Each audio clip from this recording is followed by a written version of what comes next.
Hello, hello, welcome to Mandy Cane Lane. We have Kevin Bridges live at the Apollo. This says extended part 1. I have no idea what that means because there's a part 2 that says extended part 2, but it lasts like 2 minutes and this lasts like 9, so I have no idea why they couldn't just make one video out of this. Or if it's 2 different performances. How is there a 2-minute video? I don't know. We're going to find out, though, when this is over. When this one's done. But anyway, Kevin Bridges is really fun.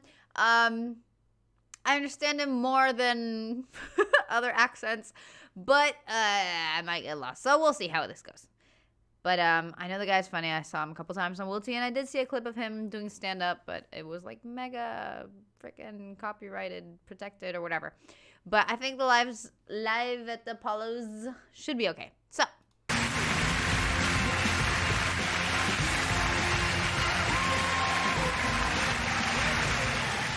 Thank you. Hello.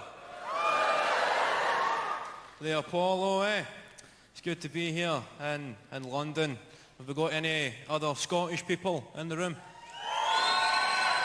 Up on the top deck, good stuff, that's where we keep them. I love Scottish people in London. I love speaking to Scottish people in London. They don't want to tell you about any of the sights or tourist attractions. They don't want to talk about any shows they've seen. They just say, guess how much? Guess how much we paid for 2 drinks? Have I guessed?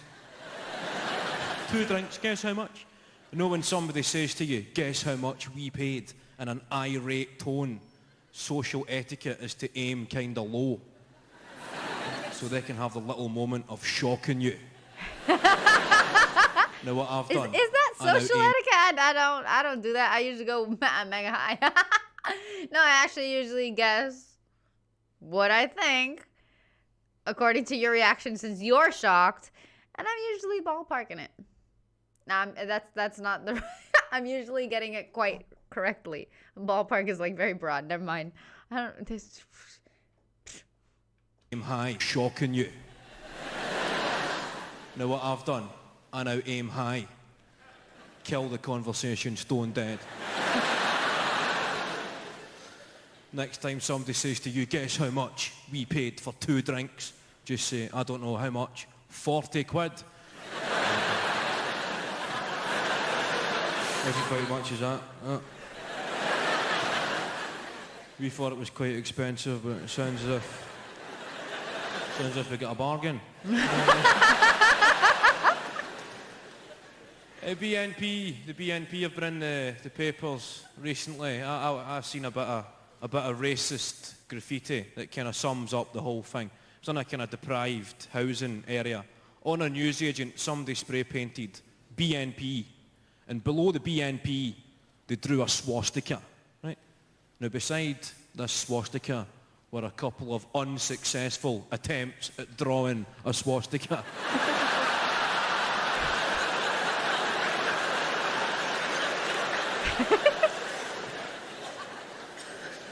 They'd obviously misjudged the complexity of the operation.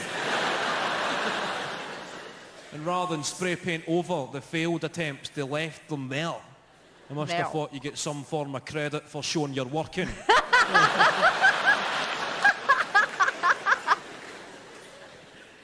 I was reading I've seen those before. I have seen graffitis of those. Not done well. Or not done at all. Just, yep, they never know. They never know how complex it is, I guess. Government plans to provide musical instruments to children, like young people from deprived areas, because that'll solve the problem. Right. Musical instruments. No. What's up, son? Your mum's a crack addict. Your dad's in jail. Don't worry. Have a glockenspiel. Spill. I don't know what instrument that is, but okay. Problem solved. Oh, cheers, mate. Thank you. Everything's fine.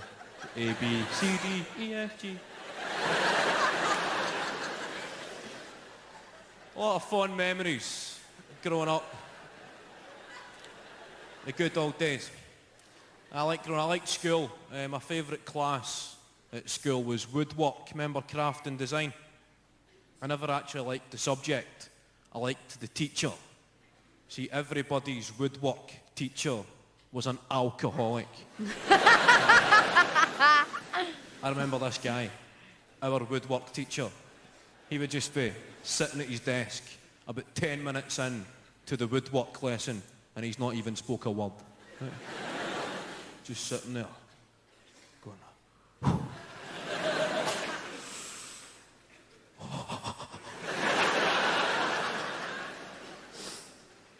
and he'd face the class and just say, right kids, right children, I've had a tough weekend.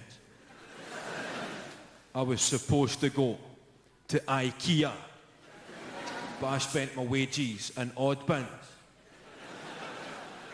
So one of yous wee pricks make me a spice rack.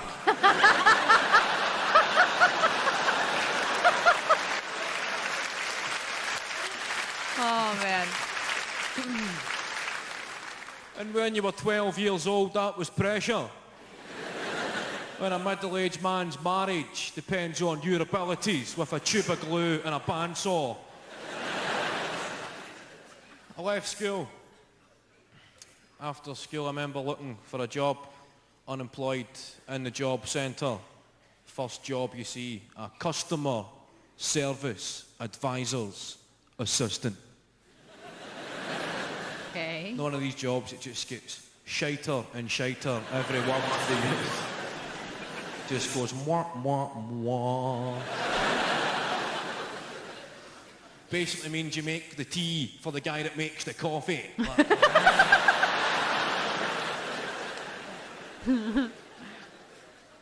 Everything else is like experience required and qualifications needed.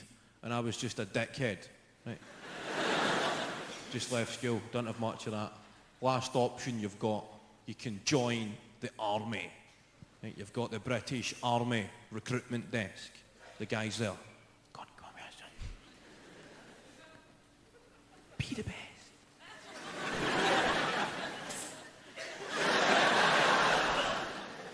And I'm thinking, me, join the army, be the best.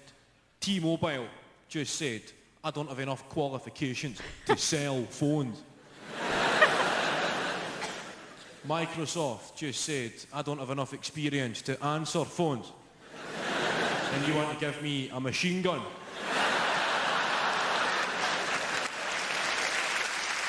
Good point. Okay. You don't need to be in the army these days to get a gun if you're a young person. A lot of gun crime on the streets, a lot of caps getting popped. I don't really know the solutions. I just know the problems. It used to be in the UK at 14 years old you could legally be in possession of an air rifle, which is not a proper gun, still SWAT, right? But that get moved. Whoa. Which is not a proper gun, still SWAT, right? But that get moved to 17 years old, because you know, 17-year-olds, they're dead responsible. Exactly, of course. If somebody was pointing a gun at you, you'd be going, that's fine, he looks about 17. It's good. You know, that's what he's done. 17 years old to be in possession of a firearm, but you've got to be 18 before you can be in possession of fireworks. 17, you can shoot somebody dead, but you've got to wait a year before you can frighten the shite out a cat.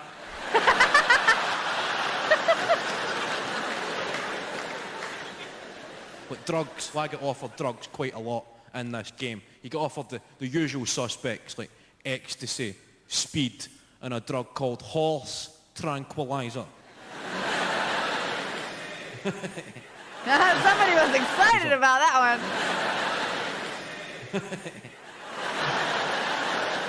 You shouting yay or nay? There.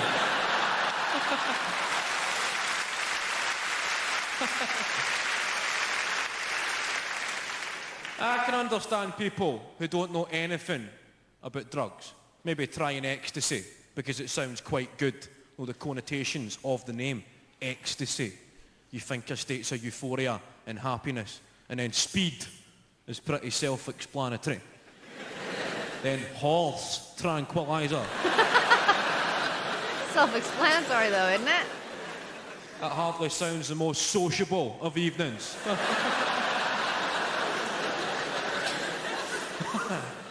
The fact I've replaced the original name with the effect it has on a horse.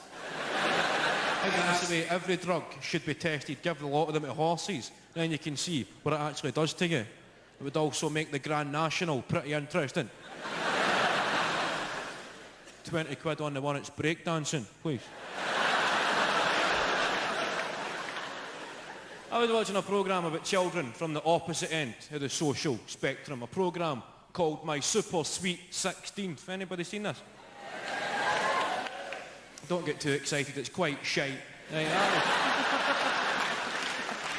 Agreed. I was watching it about 2 o'clock in the morning when the TV's quite shite. Anybody watch late night telly? You ever been up that late at night when the TV just goes, get... That's how they cut the video? Really? This is part 2. Who made this? Well, whatever. I got it to start automatically, so... Anyway. Just goes, get to bed. Wait, what? Been up that late at night when the TV just goes, get to bed. There's nothing to see here. Unless you're a deaf baseball fan with a gambling problem, Peter.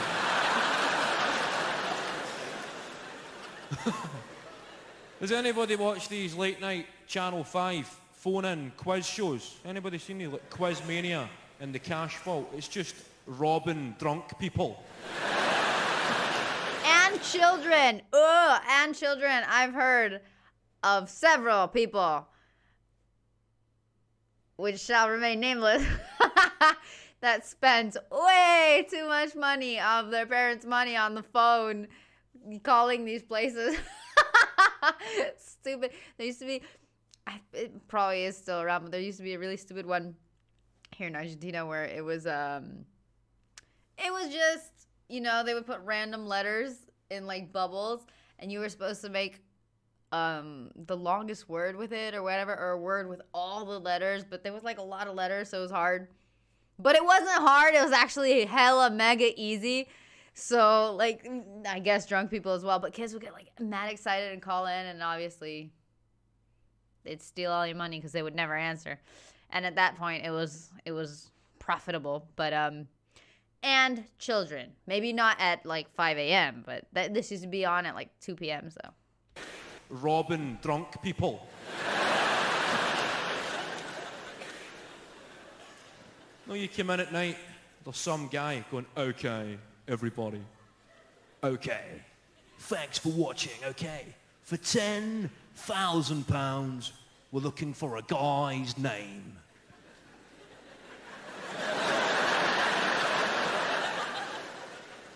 You come home steaming, I know a guy's name.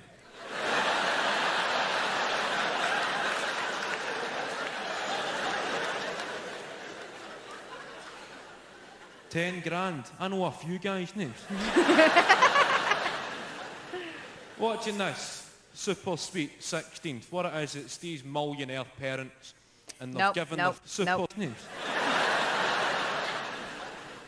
Watching this Super Sweet 16th. What it is, it's these millionaire parents and they've given their 15-year-old kids a budget to spend on their 16th birthday party. This one young guy, his dad gave him £200,000, right, as a budget to spend on his 16th birthday party. I'm watching this, thinking, if my dad had given me £200,000 to spend on my 16th birthday party, I would be dead. I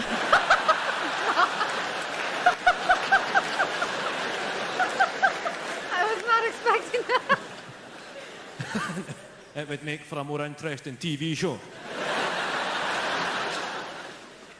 Your 16th birthday party, you should be grateful for a bottle of Mad Dog 2020. And a smelly finger. I didn't get that, and I don't want to. I don't want to ask. I don't want to know, people.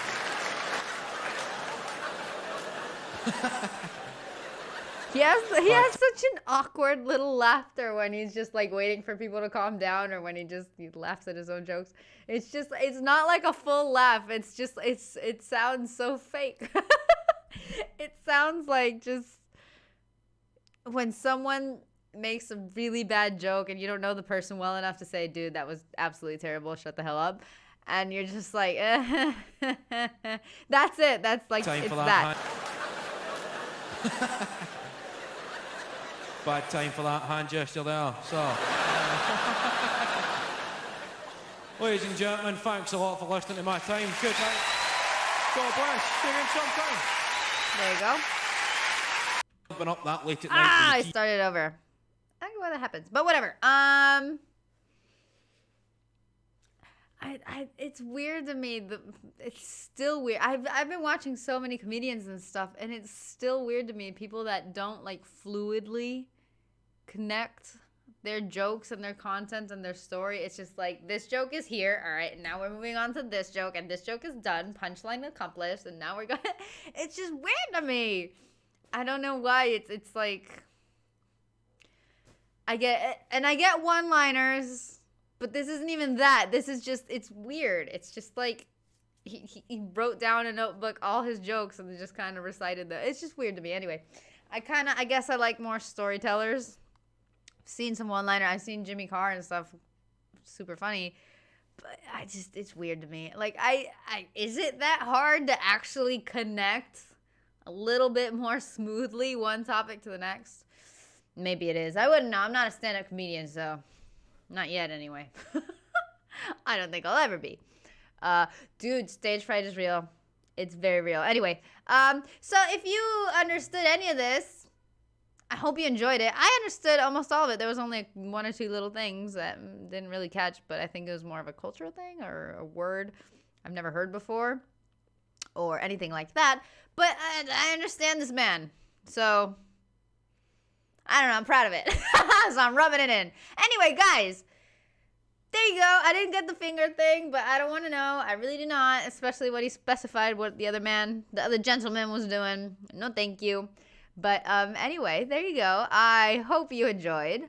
And I shall be off to watch more stuff and things. You shall see me tomorrow or whenever you want to tune in. So there you go.